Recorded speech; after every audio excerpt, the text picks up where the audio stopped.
Bonjour les créatifs, pour cette première vidéo, je voulais vous présenter ma palette que j'utilise donc en aquarelle, la seule que j'ai en fait, ou en tout cas la première que j'ai achetée parce qu'après j'ai acheté un certain nombre de tubes, mais je vous les présenterai plus tard. Donc il s'agit de la palette Van Gogh. Donc je l'avais acheté initialement parce que je suis vraiment débutante en aquarelle et en fait j'ai pris la moins chère, hein, objectivement, je vais pas mentir. Donc je trouvais intéressant parce qu'en fait elle est composée, alors elle a servi, hein.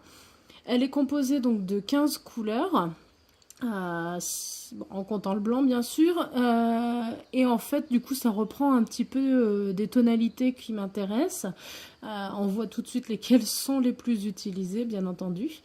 Donc cette palette est vendue avec hop, donc son pinceau. Je vais poser ça là. Donc pinceau très pratique de voyage, hop, qui se déplie pour faire donc un pinceau de taille plus que convenable. Les poils sont synthétiques, donc ils gardent peu d'eau. Ils nécessitent une recharge régulière, mais par contre au niveau de la pointe, on peut voir que c'est vraiment très précis, ce qui permet de faire des détails, et notamment quand on travaille sur le sec, c'est vraiment intéressant. J'apprécie beaucoup ce pinceau pour cela, et puis pour son aspect pratique de voyage. Ce pinceau est muni d'un embout incurvé qui permet normalement d'enlever comment ça s'appelle, les godets, sauf qu'en fait on voit qu'une fois que ça a été bien utilisé depuis longtemps, objectivement ça ne marche pas, ça fait que tordre le bout, donc je vous déconseille de l'utiliser pour cela. Par contre, la petite palette qui est fournie avec, donc avec 6 compartiments, elle peut se défaire assez facilement, voilà, comme vous pouvez le voir, pour pouvoir être lavé. Donc moi j'ai jamais utilisé le dessous, mais on pourrait imaginer que ça peut se faire. Voilà. Après c'est vrai que sans l'enlever, la nettoyer, c'est pas forcément hyper pratique. Donc ce que je vous propose, c'est de vous montrer un petit peu les couleurs qu'il y a. Donc moi j'ai fait le choix, en enlevant l'écran de protection, de recopier les couleurs sur un morceau de carton, de papier canson, un basique, donc que j'ai découpé à la taille de la palette. Donc les couleurs que vous pouvez trouver sont le blanc de Chine, le rose quinacridone, excusez-moi, le bleu de Prusse, terre d'ombre brûlée, le gris de Pen que j'adore, le jaune citron permanent, alors perso je l'utilise jamais, le rouge permanent clair, pareil je l'utilise très rarement, voire pas, l'outremer foncé, le vert de vessie qui est assez sympathique, l'ocre jaune, le jaune azo moyen mon préféré, la laque de Garance foncé que j'adore, le bleu céruléum phthalo pareil que j'adore, le vert émeraude que j'utilise peu, en même temps je fais rarement de paysage, et le terre de sienne brûlé que j'aime bien pour son côté un petit peu orangé. Donc allons-y.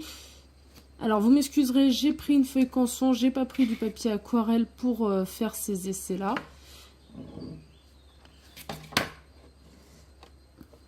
Donc le blanc sans surprise, on est sur du blanc, hein. Ça va pas vous étonner. Au niveau du recouvrement sur noir, je sais pas, j'avoue que je ne peins pas sur du noir, donc je vais pas pouvoir vous dire. Donc le jaune hyper foncé, hyper flashy, jaune vraiment citron, hein, il porte bien son nom. Ensuite le jaune, que j'oublie pas les noms, azo, hop, que j'aime beaucoup mieux parce que je le trouve plus naturel. Il est un peu plus foncé. Le rose quinacridone, clairement mon préféré. J'utilise tout le temps pour faire des mélanges pour tout. Alors on voit qu'il faut vraiment recharger souvent en eau, hein, parce que le pinceau, effectivement, une fois séché sur le tissu, tout de suite il est vite sec. La laque de Garance.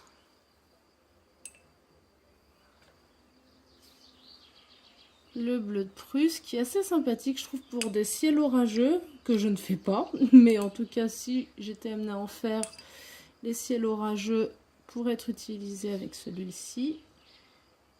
L'ultramar foncé.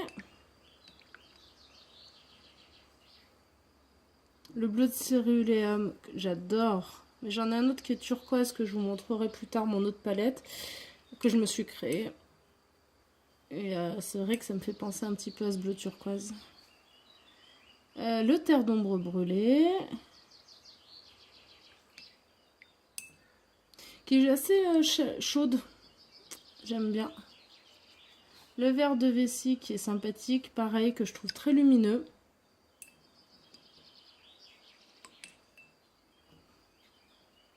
Le vert émeraude. Après, voilà, c'est une question de goût.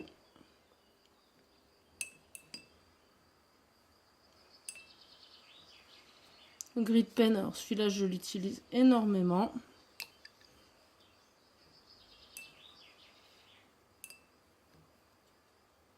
L'ocre, pareil, je l'utilise pas mal. Je trouve que ça rappelle un petit peu le jaune azo.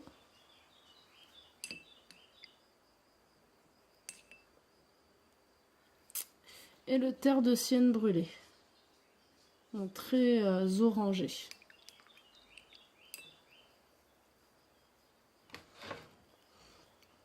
Ah, on va essayer d'ailleurs de faire sécher. On va voir ce que donne le blanc par-dessus.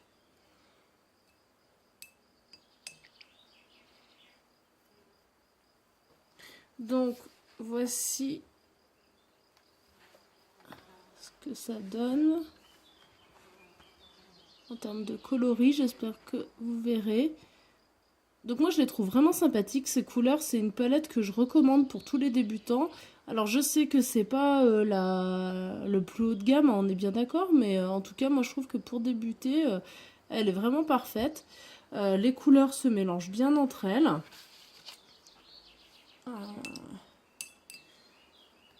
Par exemple, on va pas prendre toujours le même, allez on va changer. Alors c'est avec le rouge.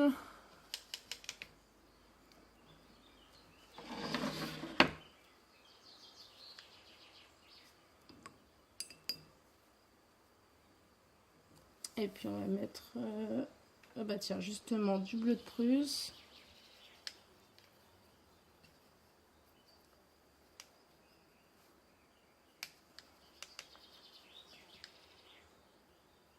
On obtient d'ailleurs quelque chose d'assez foncé. Bon là je l'ai un peu trop dilué, vous pouvez pas trop voir. Ah, ça se rapproche un peu du gris, ah, c'est marrant ça. C'est un gris violacé. C'est vraiment sympa. Bon, bah j'aurais trouvé une utilisation à ce rouge que je n'aime pas. Comme quoi, c'est en faisant des essais. Donc c'est vrai que je vous conseille vivement quand vous avez une nouvelle palette, c'est de tester donc déjà chaque couleur, voir ce que ça donne du plus foncé au plus clair en le dégradant. Et également, mais je vous montrerai une autre fois, c'est de faire des croisements entre vos couleurs afin de voir les mélanges que ça peut donner entre elles. Et au moins, ça vous donne tout de suite un guide. Quand vous cherchez une couleur, vous obtenez directement les teintes. Vous savez qu'est-ce qu'il faut mélanger pour obtenir cette teinte. Donc c'est vrai que c'est quand même rare de trouver dans les compositions que vous voulez faire les couleurs à l'état pur comme ça. Ça nécessite quand même souvent des mélanges. Donc voilà. Je crois avoir fait le tour. Je ne peux pas vous dire lesquels sont opaques, lesquels ne le sont pas.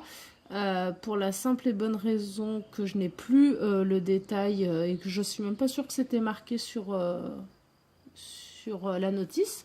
Les pigments sont tous notés quand vous achetez la boîte. Donc du coup, sur chaque couleur, vous retrouvez les pigments qui sont notés. Et ça peut vous servir de repère pour les autres marques. Voilà. Du coup, entre-temps, Le noir a séché, je vous propose d'essayer de mettre du blanc dessus, qui va sûrement se mélanger avec, mais c'est pas grave, on essaye.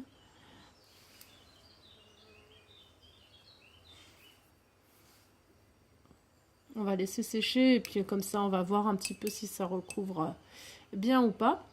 Et puis ce que je vous propose c'est de vous montrer vite fait la finesse du pinceau. J'en profite pour passer les couleurs que j'utilise pas d'habitude. Donc vous pouvez vraiment faire des traits très fins. Comme des liners en fait, hein, des contours, on peut imaginer des contours de fleurs, des choses vraiment très précises.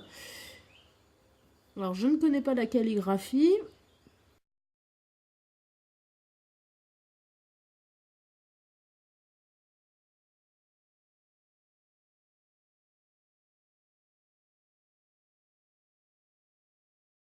En tout cas, le pinceau est quand même bien souple. Vraiment faire fin, très épais et à nouveau très fin. On va recommencer.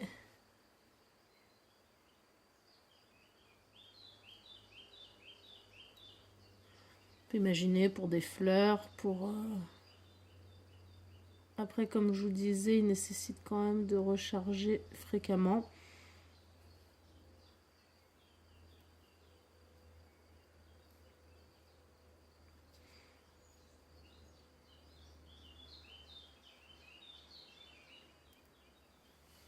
Mais il est pas mal. Franchement, en pinceau d'appoint pour le voyage, je vous conseille vraiment.